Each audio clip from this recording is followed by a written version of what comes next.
아름다운 찬양을 주님께서 기뻐 흠양하시고 받아주신 줄로 믿습니다. 여러분 즐겁고 감사한 추석 보내셨습니까?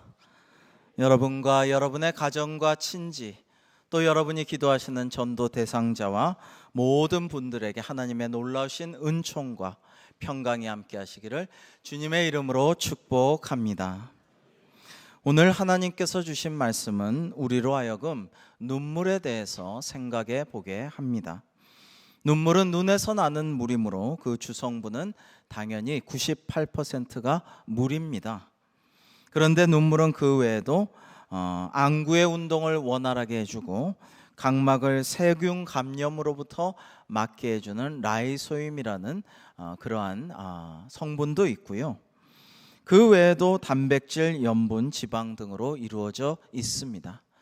근데 얼마 전에 뉴욕 타임스에서는 이 눈물의 성분 중에 로이시닌 게팔린이라는 특별한 성분이 있다라는 것을 발표한 적이 있습니다. 이 로이시닌 게팔린이라는 성분에서 특이한 점은 우리가 양파를 까다가 눈이 매워서 흘리는 눈물, 최류가스 같은 것에 따가워서 흘리는 눈물, 그 다음에 가식적으로 자신을 의롭게 보이기 위해서 무슨 연기할 때 흘리는 눈물, 이런 거짓된 눈물 같은 것에서는 검출이 되지 않는 성분이라는 것입니다. 이 로이시닌 게팔린은 위대한 예술에 감동하여 흘리는 눈물일 때, 또 사랑하는 사람을 긍휼히 여기면서 흘리는 눈물, 어려운 사람을 불쌍히 여겨서 흘리는 눈물, 누군가와 공감하여서 같이 흘려주는 그 눈물, 감동하여 기뻐하며 흘리는 눈물 속에서는 이 로이시닌 게팔린이라는 성분이 검출이 된다라는 것이에요. 그래서 우리가 뉴욕 타임스 결론을 보자면 로이시닌 게팔린이라 명명된 이 성분의 화학적 작용은 아직 다 밝혀지지 않고 있으나 이 성분이 함유된 눈물이 사람의 마음을 움직이고 역사의 물줄기를 바꾸고 하늘을 감동시킴에 분명하다라고 뉴욕타임스가 결론 맺었던 것입니다. 여러분, 눈물의 성분이나 왜 흘리는가, 원인이나 이런 것들을 우리가 과학적으로 논리적으로 다 밝힐 수는 없지만 중요한 것은 눈물에는 영적인 힘이, 신비로운 권능이 담겨져 있다라는 것입니다. 누군가의 말 한마디, 또 어떤 장면이나 글로 인해서 우리가 어떤 책을 보고 어떤 이야기를 우리가 보면서 나의 삶의 진로를 결정하기도 하고 변화되기도 하고 내가 이렇게 살지 말고 저렇게 살아야지, 이러한 순간들이 있을 것입니다.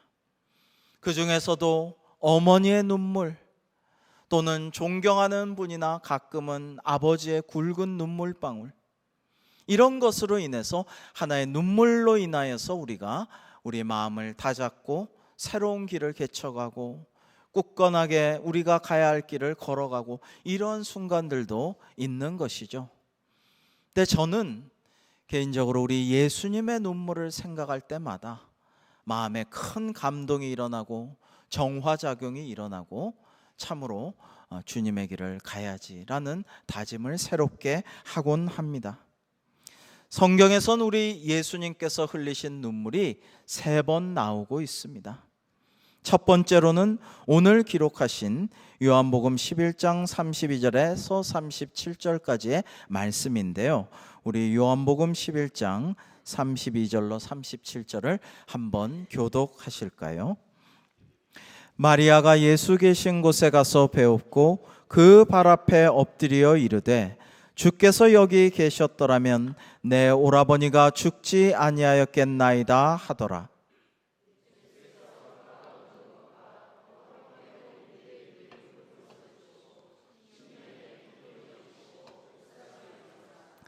이르시되 그를 어디 두었느냐 이르되 주여 와서 보옵소서 하니,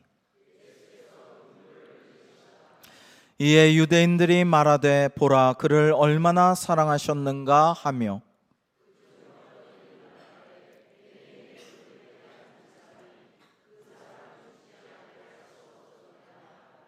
아멘.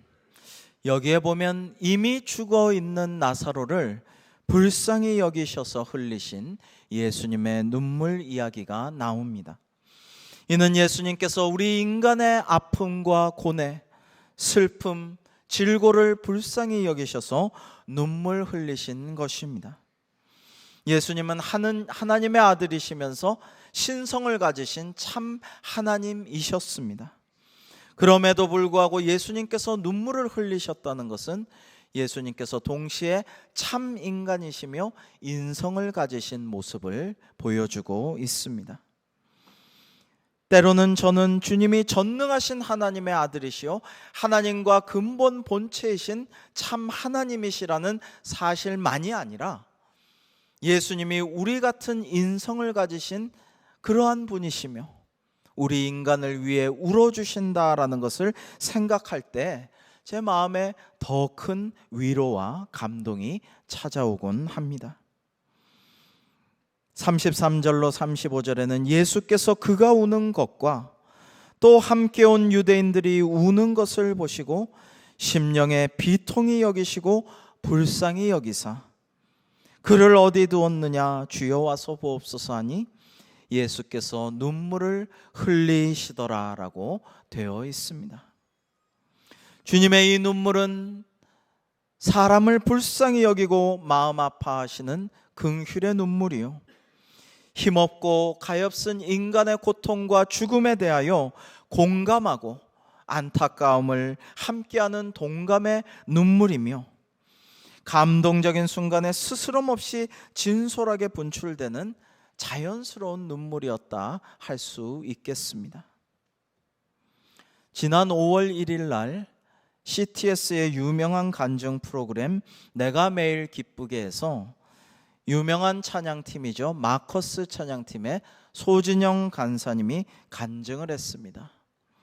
이 소진영 간사는 주 은혜임을 오직 예수뿐이네 예수늘 함께 하시네 등 우리가 잘 아는 유명한 주옥 같은 찬양곡들을 만드신 분입니다. 이 곡들은 우리 신앙인들의 마음에 큰 위로를 주고 감동, 감화를 시키는 곡들이죠. 그런데 이 소진영 간사는 25세 때 만성 골수성 백혈병을 판정받았다고 합니다. 평범하게 교회에서 신앙생활 잘 하다가 느닷없이 이러한 소식을 심각한 백혈병 진단을 받은 이 소 간사님은 많이 울었다고 합니다. 약을 통한 치료를 시작했지만 낫는다는 보장이 없었답니다. 제일 좋은 것은 세포 이식 수술을 받는 것인데요. 마침 친오빠가 세포 이식 수술을 하기에 적합하여서 수술을 받으려고 하는데 이 소 간사가 알게 된 사실은 세포 이식 수술을 받으면 아기를 갖지 못하게 된다라는 것을 알게 되었습니다. 그 소식을 듣고 너무 큰 충격을 받아서 이 소진영 간사는 또 크게 울었다고 합니다. 담당 의사 선생님은 그게 본인에게 너무 큰 충격이 된다면 그러면 세포 이식 수술을 하지 말고 약으로 조심스럽게 한번 치료를 해봅시다. 치료를 적절하게 안 하면 당신은 3년에서 5년밖에 살 수가 없습니다 라고 말하면서 약 복용을 시작하였는데요.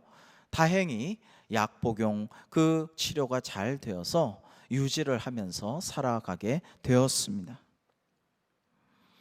어느 날 한 청년이 대쉬하에서 사랑을 고백하였는데 이 청년이 마음에 들었던 이 소진영 간사는 자기의 모든 삶의 상황을 진솔하게 그대로 이야기해 줬습니다. 나는 이러이러한 병에 걸렸고 꼭 나으리라는 보장도 없고 그리고 나는 아기를 갖고 싶지만 아기를 가질 수도 없을 것 같다.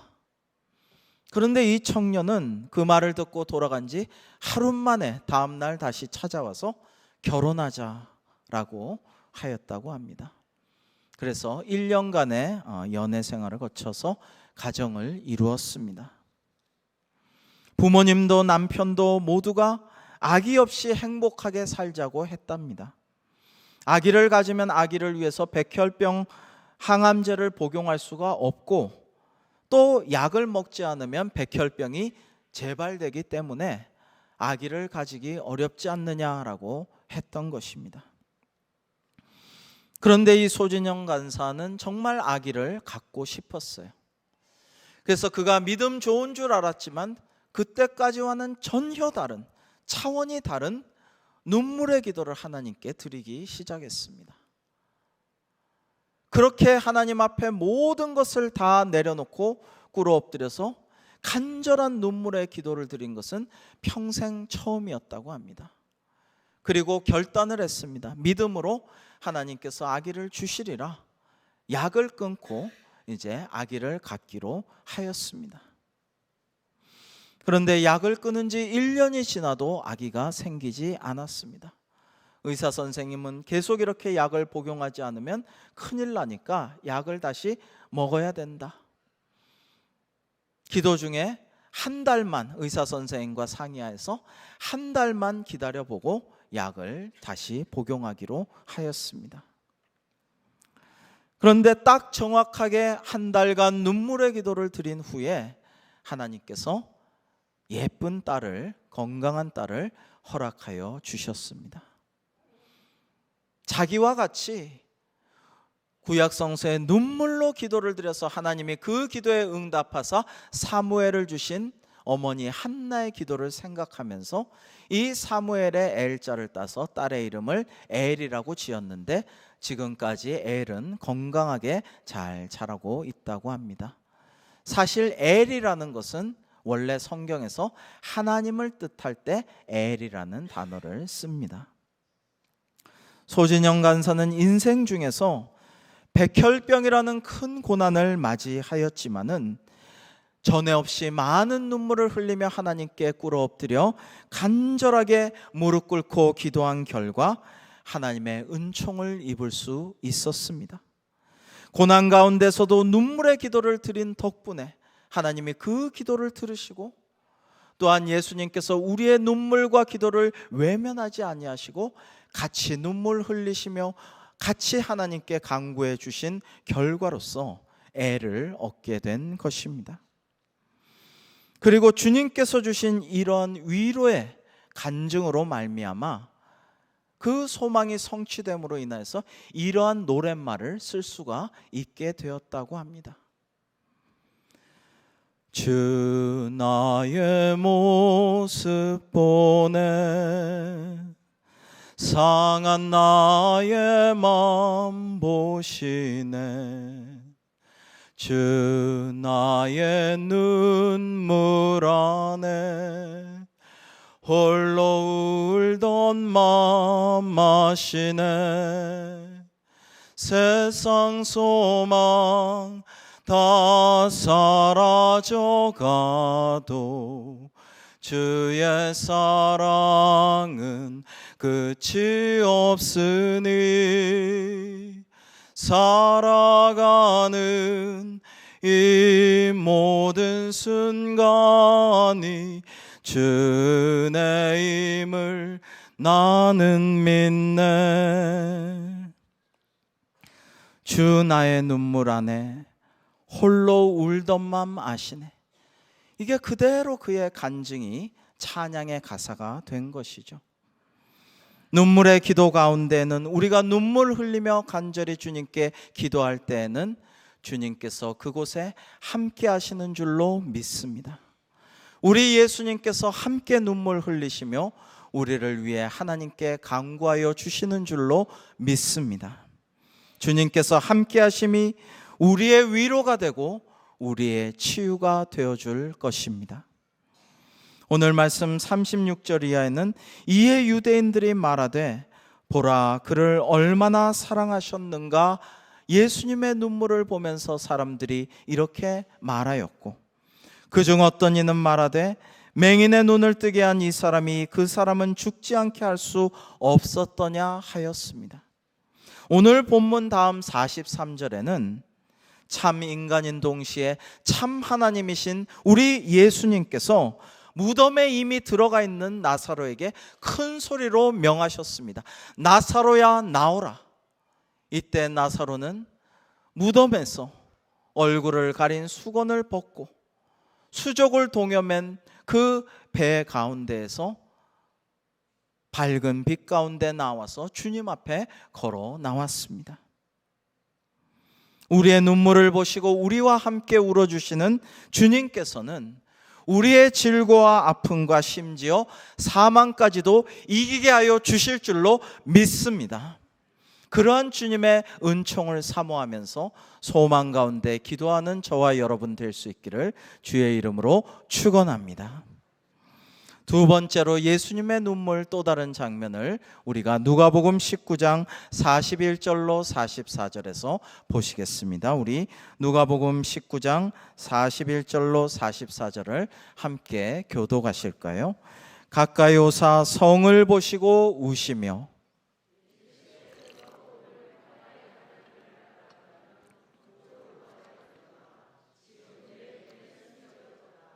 날이 이를지라 내 원수들이 토둔을 쌓고 너를 둘러 사면으로 가두고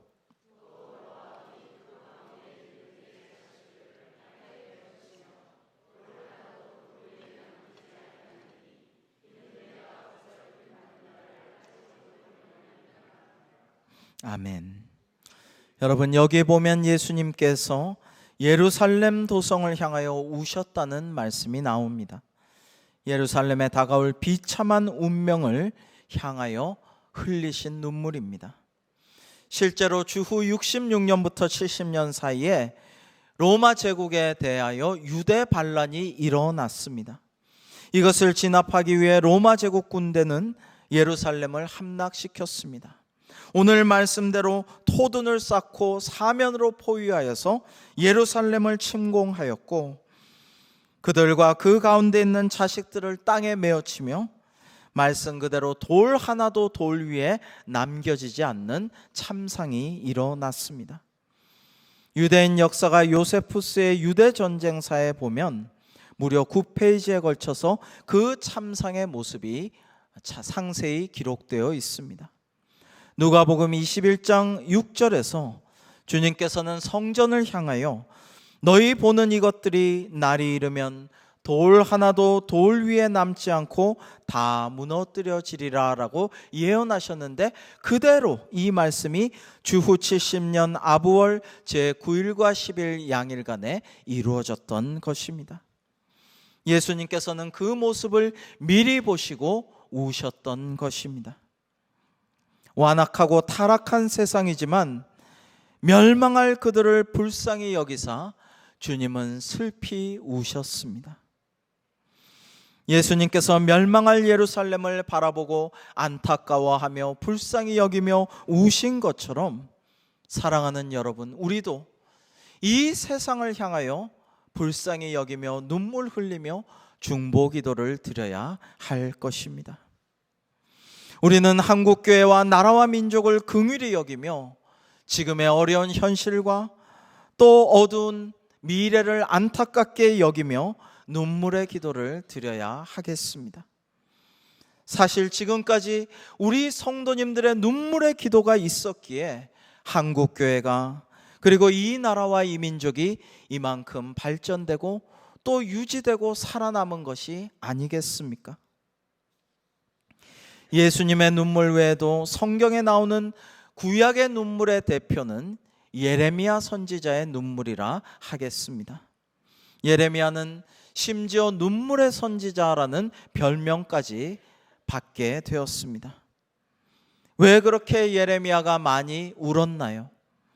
그 시대가 나라와 민족의 운명이 예레미야 하나님의 종을 그렇게 울게 만들었던 것입니다. 예레미야가 활동할 당시 남왕국 유다는 바벨론의 공격으로 인해서 바람 앞에 등불처럼 너무나도 위태로운 상황에 놓여 있었습니다. 예레미야는 이러한 조국의 운명을 슬퍼하며 백성들의 그 아픔에 공감하며 울었던 것입니다. 여러분, 로마서 12장 15절로 16절의 말씀을 보시기 바랍니다. 하나님께서는 우리에게 이렇게 말씀하십니다. 우리 합독할까요? 로마서 12장 15절로 16절의 말씀입니다. 시작. 즐거워하는 자들과 함께 즐거워하고 우는 자들과 함께 울라. 서로 마음을 같이하며 높은 데 마음을 두지 말고 도리어 낮은 데 처하며 스스로 지혜 있는 채 하지 말라. 아멘. 사랑하는 성도 여러분, 우리가 겸손히 서로 공감할 줄 알고 하나님께서 하라고 하신 대로 즐거워하는 자들과는 정말 마음을 다해 즐거워하고 축복하고 축하해주고 함께 기뻐해주고, 그러나 아픈 사람, 외로운 사람, 너무나도 고통스러워하는 사람, 울고 있는 자와는 오늘 주신 말씀대로 함께 울며 겸손히 공감대를 형성하고 사랑의 띠로 하나 될 때 주님께서 우리를 긍휼히 여겨주시고 우리를 복 주시고 우리에게 놀라우신 평강을 내려주실 줄로 믿습니다. 우리 모두가 긍휼과 사랑의 눈물을 흘리신 주님을 닮은 그리스도의 참 제자가 될 수 있기를 주님의 이름으로 축원합니다.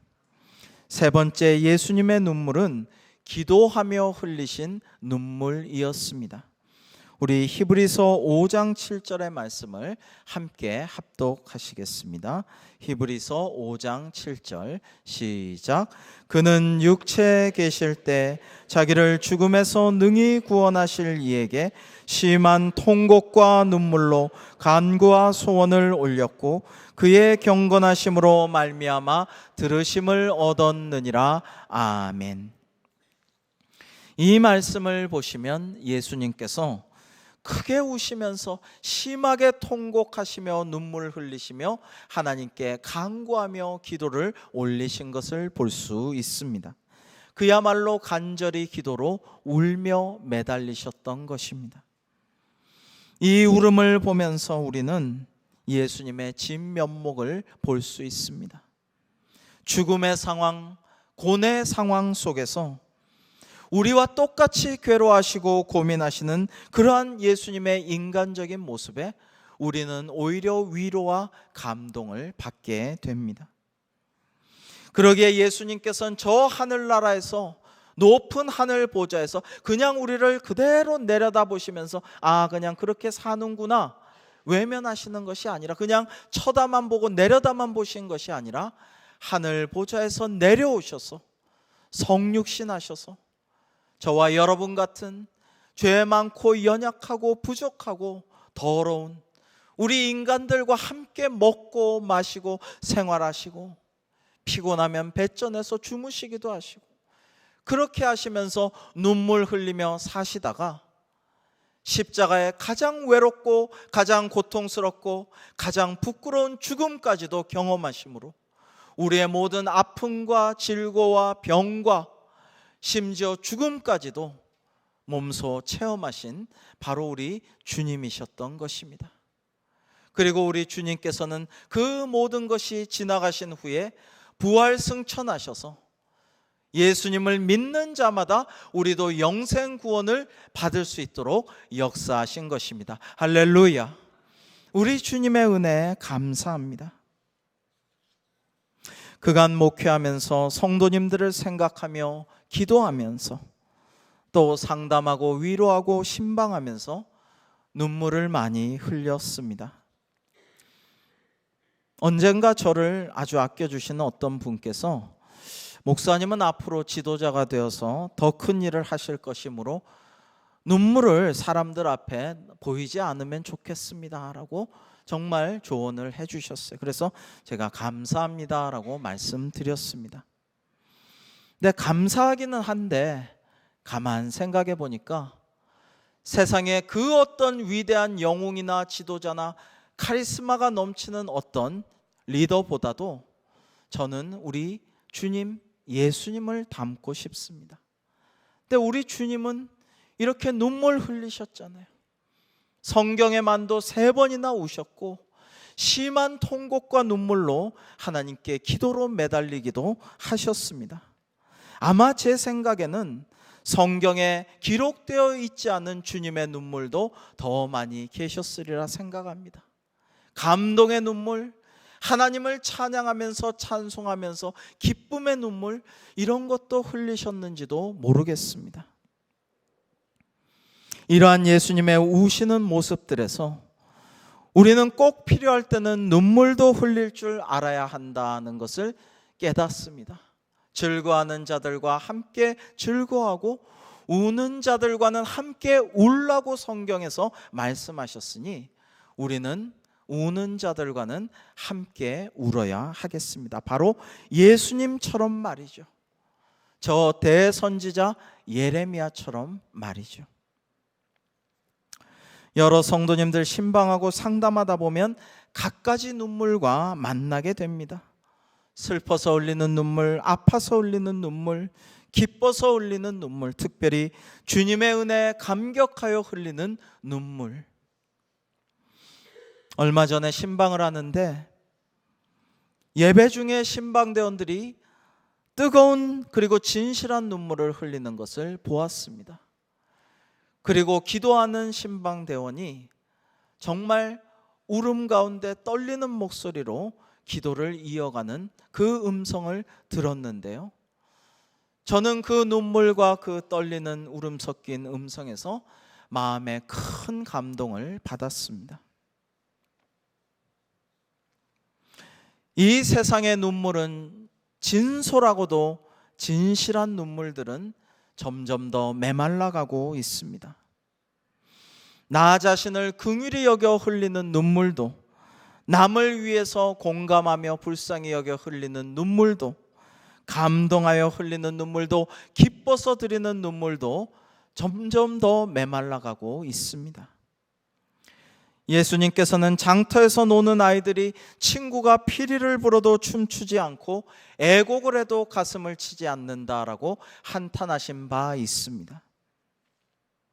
지금도 비정하고 차가운 세상을 우리는 살아가고 있습니다. 눈물이 메마르고 있다는 것은 영적인 능력이 점점 사라지고 있다라는 의미도 됩니다. 그 사회에 사랑이 메마르고 감정이 메마르고 영혼을 변화시킬 힘들이 메말라가고 있다라는 뜻입니다. 사랑하는 성도 여러분, 가장 최근에 로이시닌 게팔린이 함유된 눈물을 흘린 적이 언제이십니까? 아주 오래되었습니까? 기억이 잘 나지 않으십니까? 진실을 찾는 것이 더 점점 어려워지고 감동의 기억 역시 자꾸만 흐려지고 있는 시대를 우리가 살고 있습니다. 점점 더 거칠어지고 험해지며 거짓이 팽배하고 혐오가 켜켜이 쌓여지는 이 세상에서 사람들의 심성은 날마다 더 완악하고 더 강팍해지고 더 메말라가고 있습니다. 그럴 때 우리는 주님을 생각해야겠습니다. 바로 우리 예수님의 눈물을 생각하고 주님의 삶과 십자가를 생각하면, 가만히 주님을 묵상하면 마음에 위로가 되고 감동이 되고 날 위해 죽으신 주님의 그 십자가에 울컥 눈물이 차오르기도 하는 것이죠. 그런데 막상 주님께서는 십자가를 지고 가는 죽음의 길에서도 이렇게 말씀하셨습니다. 예수님이 십자가를 지고 가시다가 하도 쓰러지고 넘어지고 그것을 힘이 없어서 지고 가지를 못하니까 로마 군병들이 구레네 시몬에게, 그 건장한 자에게 십자가를 지고 예수님을 따라가라고 시켰습니다. 그런데 누가복음 23장 27절에 보시면 또 백성과 및 그를 위하여 가슴을 치며 슬피 우는 여자의 큰 무리가 따라오는지라. 그 예수님의 십자가 가는 길에 많은 사람들, 특별히 여자들이 슬피 울면서 따라갈 때, 그때 예수님께서는 이렇게 말씀하십니다.